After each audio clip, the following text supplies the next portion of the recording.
ভারতীয় স্বরাষ্ট্রমন্ত্রীর মন্তব্যের তীব্র প্রতিবাদ জানালো বাংলাদেশ। এটা আসলে জানানোটাই স্বাভাবিক। তারপর আমার কাছে কেন জানি মনে হলো দুদিন দেরি হওয়ার কথা না, কারণ খুব অপমানজনক একটি বক্তব্য। বলছে যে ঝাড়খণ্ডে যদি বিজেপি জিতে তাহলে বাংলাদেশিদের এবং রোহিঙ্গাদেরকে তাদের অনুপ্রবেশ তো বন্ধই, এবং যারা এসছে তাদের উল্টো ঝুলিয়ে রাখবে।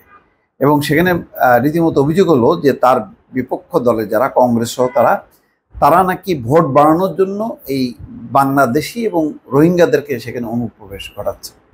সেই কারণে তাদের অনুপ্রবেশ বন্ধ হবে এবং যারা এসছে তাদেরকে উল্টো ঝুলিয়ে রাখবে। এইটা মানে আমি সেদিন বললাম যে এখন মুখের কোনো লাগাম নেই, যেহেতু শেখ হাসিনা নেই, এখন যা ইচ্ছা তাই ভারত বলছে, ভারতের নেতাদের বলতে এক বাধা নেই। আগে শেখ হাসিনা থাকতে একটু রয়েছে বলতো, কিন্তু বলতে হয়তো সেটা আবার ভোট ব্যাংক না বললে হবে না, কেননা বাংলাদেশ একটা মুসলিম সংখ্যাগরিষ্ঠ দেশ, তার বিরুদ্ধে না বললে তো জশ্নে জুলুস ওঠে না তাদের আর কি, অর্থাৎ জোশ ওঠে না হিন্দু জঙ্গিবাদের। তো পাকিস্তান বাংলাদেশকে এক কাতার নিয়ে তারা বলেছে। এমনকি মনে আছে পশ্চিমবঙ্গের নির্বাচন প্রচার অভিযানের সময় যে পশ্চিমবঙ্গে যদি বিজেপি জেতে তাহলে বাংলাদেশ থেকে মানুষ তো দূরের কথা, একটা পাখিও প্রবেশ করতে পারবে না। এগুলো হলো সোজা উস্কানি।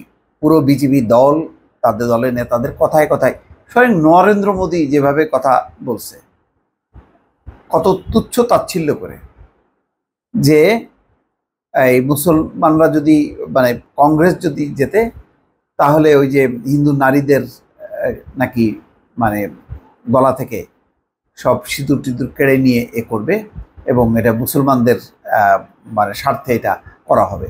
এই সমস্ত নানান রকম বকাবাজি করছে। আর অমিত শাহর তো কথার কোনো লাগাম নেই, সেটা বলছে। তো সেই বক্তব্যের তীব্র প্রতিবাদ করেছে। দেখেন, খেয়াল করেন, সীমান্ত হত্যা প্রতিবাদ হচ্ছে, এই সমস্ত অসংলগ্ন বক্তব্য প্রতিবাদ হচ্ছে। কত 16টা বছরে দেখান তো বাংলাদেশ ভারতের কোন কোন কথা, কোন কোন কাজের প্রতিবাদ করেছে, একটাও পাবেন না। এদের তো সেই সাহসই নেই। প্রতিবাদ তো দূরের কথা, যে হাই কমিশনারকে ডেকে একটু বলবে যে ভাই এরকম করেন না, ওই সাহসটা পর্যন্ত নেই। কেননা খবর তো হবে এরকম যে হাই কমিশনারকে তলব, সুতরাং তারা কখনো ডাকেনি, ওই ডাকার মতন কোনো হ্যাডম তাদের নেই মোট কথা।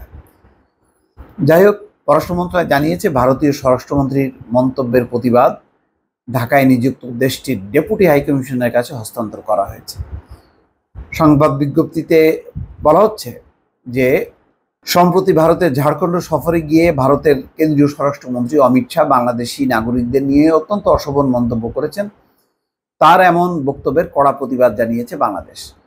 সোমবার ঢাকার ডেপুটি হাইকমিশনের কাছে হস্তান্তর করা প্রতিবাদ নোটের মাধ্যমে পররাষ্ট্র মন্ত্রণালয় ভারতের কেন্দ্রীয় স্বরাষ্ট্রমন্ত্রী বক্তব্য নিয়ে অসন্তোষ প্রকাশ করেছে।